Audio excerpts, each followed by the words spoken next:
and other champions, of course, whilst the Corky poke sort of splits if it hits, right? Sure. Especially the big rockets. So we're going to have to wait and see what MNS has in mind, because I will 100% agree with Gulborg. I feel what MNM have drafted for themselves is a lot of ease of execution, which is what has been netting them a lot of these victories in the past. It really has, and you and Nightmare in the pre-show were very adamant talking about the control JDXL had in the early game, paired up with MNS, just ridiculous champion pool and skill set. This is a game, honestly, where MNM, if they can stabilize early, if they can prevent the kind of blackout through the jungle that JDXL love to set up and the jungle control of the camps they can get through, they have got the tools here to make JDXL's life very tricky in this game. It is the Ignite mid for Kai'Sa, though, so I wonder whether Nightmare is on something with that Ignite Flash W. I'll keep my eye out for that. Yeah, absolutely. And also we have to say that obviously Kai'Sa is a little bit short range. So once the Corky hits level 6, it's going to be a little bit tricky, you know, walking up to the wave and trying to take your CS. Now, okay, this is the 8th consecutive unique champion in the hands of MNS. He has technically not played a traditional marksman.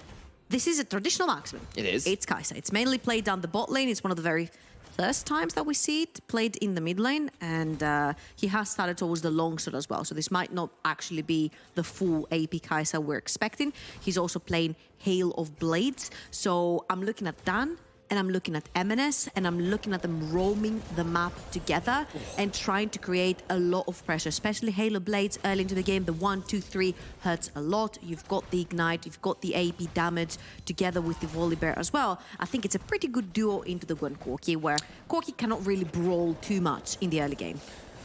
And let's be real, between an Akali, a Volibear, a Kai'Sa, a Rakan, you've got... I thought you were going to start a joke. No, I was like, we're all walking in what?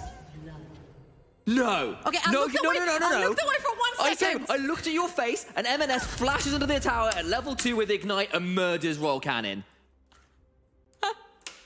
Okay, I threw narrative, meta, and team comps out the window. I'm throwing logic out the window here as well.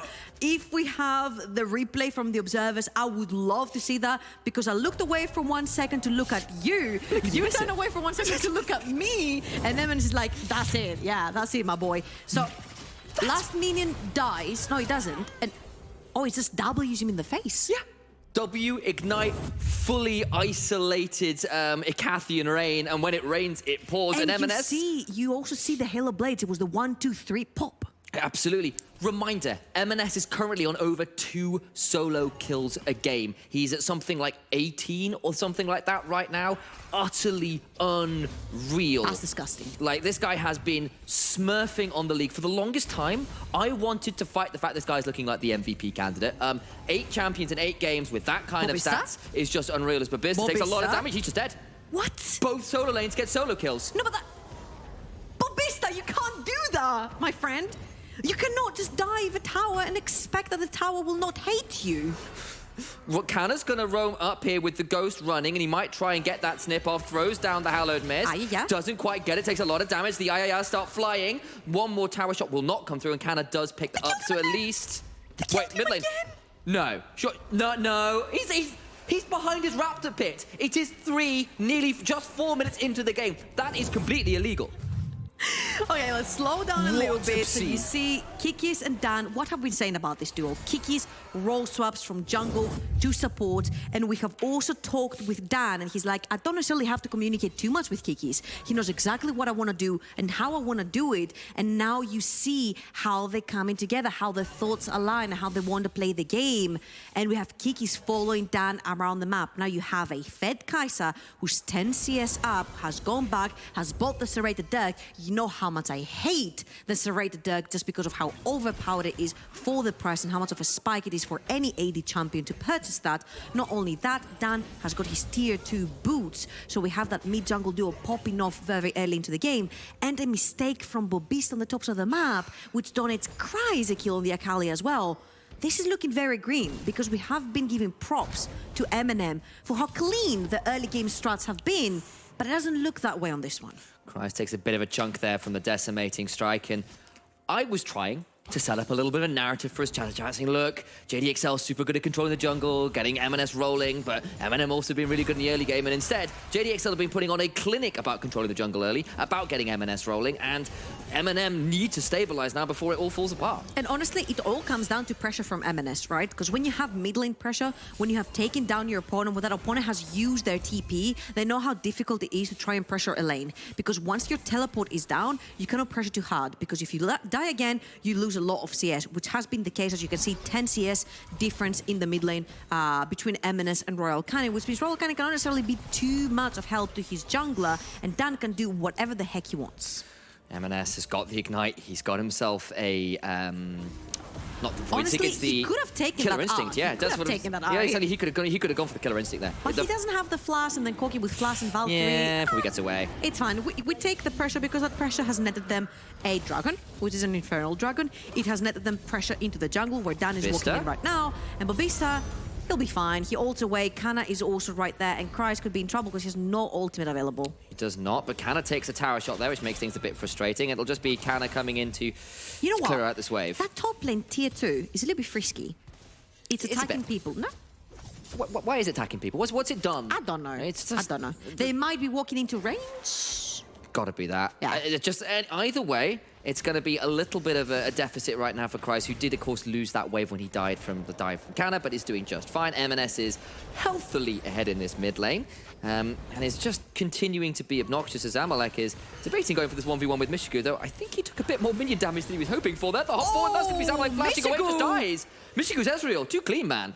Okay, Mishigo's Ezreal and Ziggs. Ziggs is permabanned at this point. Like, Mishigo does not get his hands on it, but his Ezreal is stellar. And honestly, a bit of a head-scratcher on why Zamalek chooses to take that path towards the bot side, eating every skill set from the Ezreal and then thinking he can turn this into a 1v1. I think that was a little bit of an oopsie from the side of Zamalek. And honestly, if Kikis finds Dr. Chaos there, Dan is coming around as well. This could be a little bit of a whoopsie. The Thundering Smash, though, it doesn't get to proc. They'll hold the wave. Oh, he's doing it! Ooh, M&S forces the flash out from Royal Canin. Did use that killer instinct, but won't be able to secure the kill. Does get the flash, though. And that means next time there won't be any escape. No flash, no teleport, no agency in the middle for Royal Canin. You cannot push too far forward, which means that if your jungler needs you, you cannot be there to roam real quickly, which means you lose a lot of pressure on the map. Dan has been unleashed. Wherever he chooses to go, he enters. Wherever he chooses to leave, he exits. No one tells these bear where to go because Dan decides where to go and he does it however he pleases. Now, of course, Zamalek is not going to lose much in the bot side of the map because Kikis and Dan were there to hold his wave. So he also has a very healthy lead of 20-ish CS. Herald is now spawned, Kana's roamed up, and I believe Royal Canin has picked up a package. I think I saw him stop off that in the base, so I wonder whether JDXL are feeling comfortable about contesting this. They've got some items. And they saw it, and Zamalek is already making his way up. Chain of Corruption is up and available. He has his cleanse as well. He can very easily walk into a Leona. Another package is going to be a problem, but M&S is also on his way, and MNM having their Ezreal all the way to the bot lane. I don't know if you want to fight this. Kryze just gets murdered. He just oversteps, and JDXL over-eager there, getting involved in that. They've got the man down, and they lose the Herald. What happens with the rest of the fight? Look at that big decimating smash, but it's interrupted. The Ignite comes through, and Zamalek picks that one up. Unstoppable is Dan as he calls forth the storm. Mishigu has finally turned up, but they can't quite get onto Royal Canin, I don't think. Okay, that was a little bit over-eager from the side of JDXL. Really well played from MNM. Royal Canin picks up the packets because he knows that Kana wants to make a play towards the top of the map where the Rift Herald is. And MNM are very patiently waiting for the right minute. JDXL overextend. They get too eager to fight. And then they catch Kryze off guard right there, of course, with the packets and everything. And this turns into a 4 versus 4. But the second they see the Ezreal showing up in the mid lane, I think this is sort of lights out for the fight. But MNM trade 1-for-1. It's fine because they take the Rift Herald and they can put down the pressure. They can cash in on some tire platings and get some of the carries ahead. And credit to MNM for stabilizing from the early onslaught from JDXL. We know MNM are good in the early game. We know they're coherent. And actually, that was pretty well played as we're tipping around a little bit as some things are going on. There's a fight in mid lane. I think that's happened. Dan does get out with a... I have no idea what happened. We've got ourselves something of a replay, and perhaps what that was a preview of things to come. Beware the mid lane plays in a few minutes. Pretend you didn't look. No one saw anything. Okay. Don't look behind the curtain. Important stuff. Nashor's Tooth completed for Kana's Gwen. Yes. Now, Gwen is one of these champions that scales so well towards the latter stages of the game, and having that one already ahead is going to become a nuisance, especially for champions such as Zamulex, Varus, who are extremely immobile and are going to have to deal with the Ayaya snip when the time comes. Now, all eyes for the sort of GDXL are going to fall onto Kryze and MNS.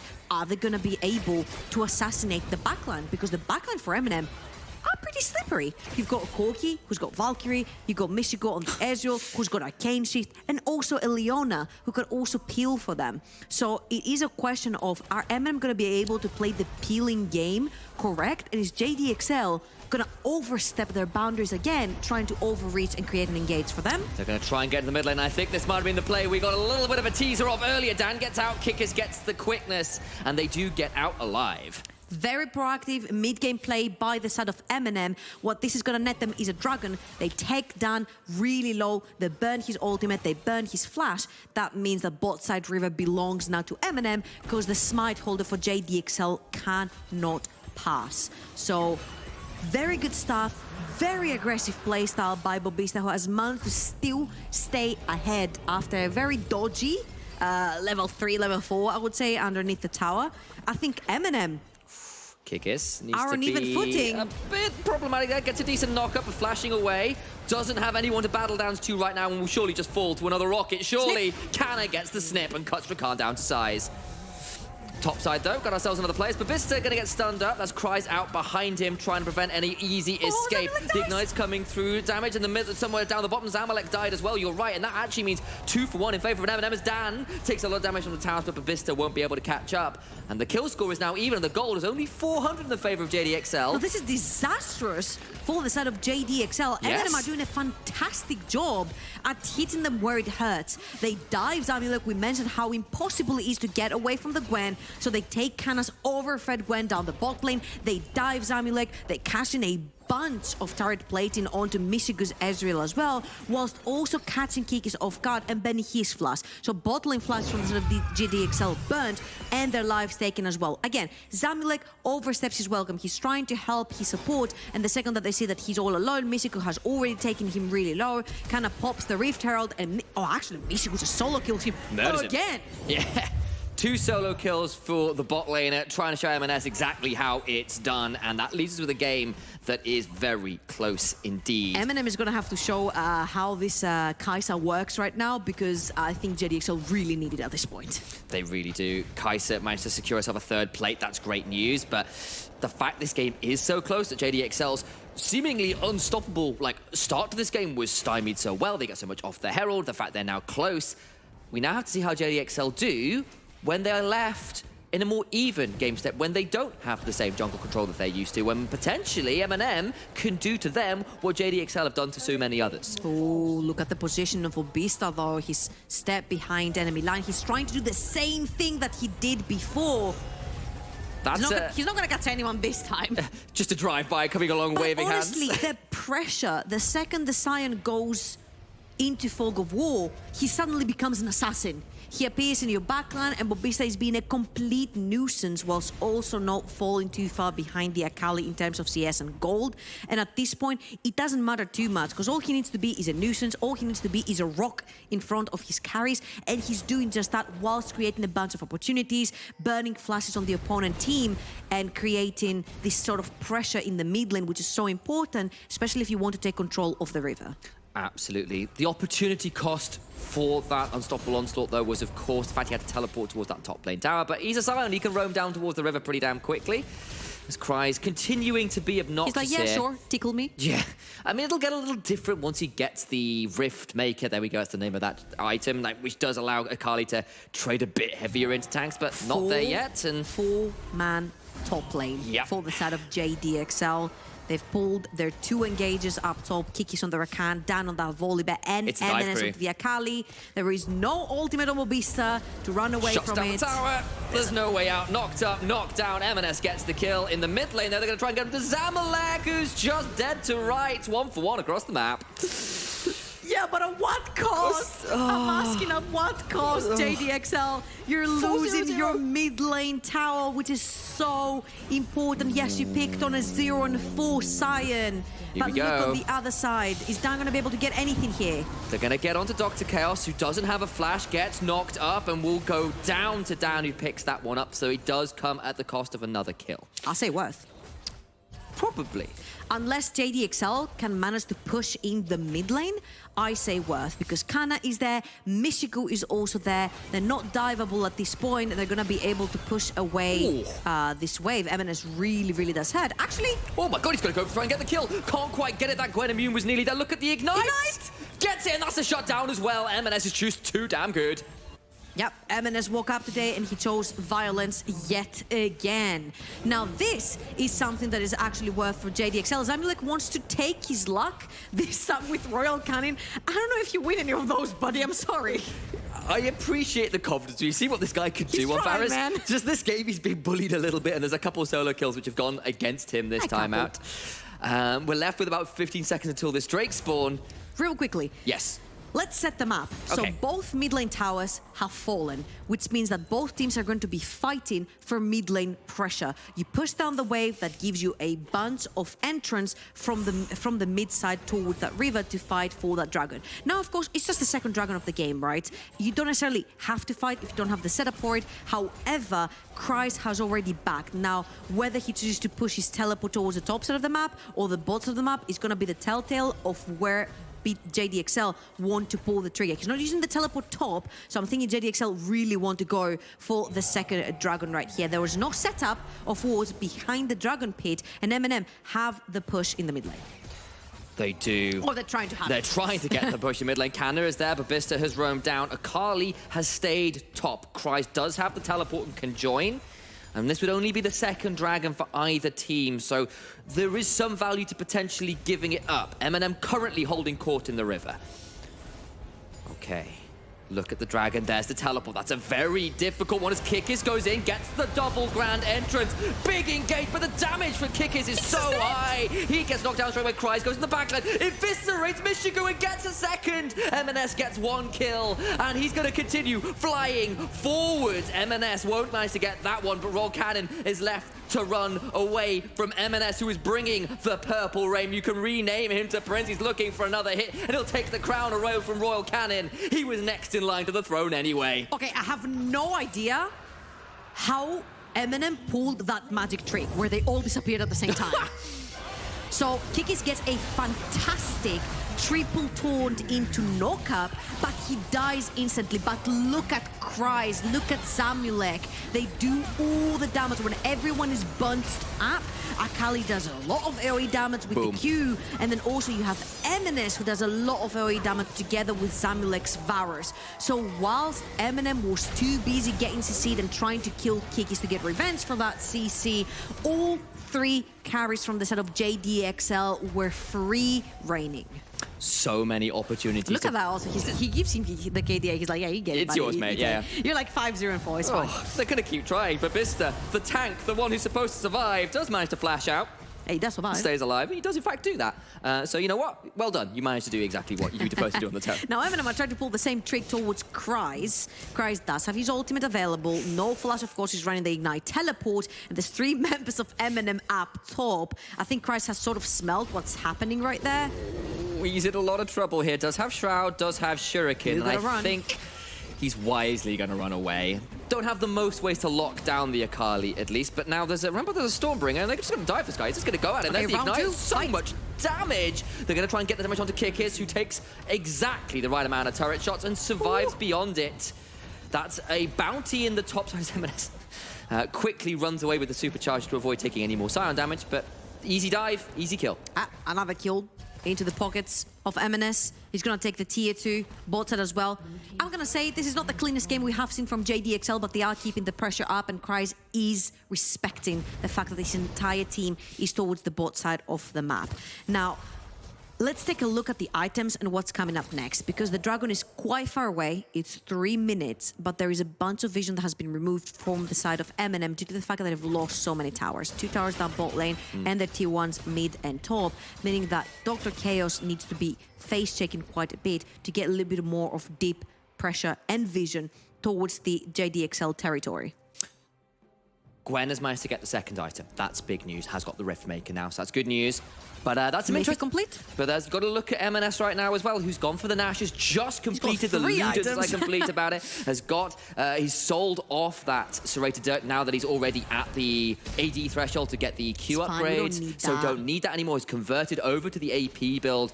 Interesting little path there that's probably worth breaking down at a later segment, potentially. Hint, hint, analysts, because I'd love to see how that works. And MNS very much in command of this game right now. Just waiting for that Muramana transformation. Right. And, oh, he's... Okay, I thought Dan had just started. I thought I saw that as well. I was like, they do it really quickly, right? They do have 2 marksmen, and Volibear does a bunch of damage. They've got the attack speed on Varus as well, so it's just... They're just going to burn right through. The thing is, you need to make a pick because MNM have a very easy way into the Baron, especially with the Sion charging in together with the Leona. I think what JDXL are trying to do, this is exactly what we talked about before. They're trying to choke MNM out of vision. They're trying to push them to see if they're doing the Baron or not. Luckily for them, the Scuttlecrab has gone to the side of MNM, so they JDXL has to wait. Dan takes so much damage, he's going to go unstoppable, flashes away. Dan didn't wait. Quite burned down.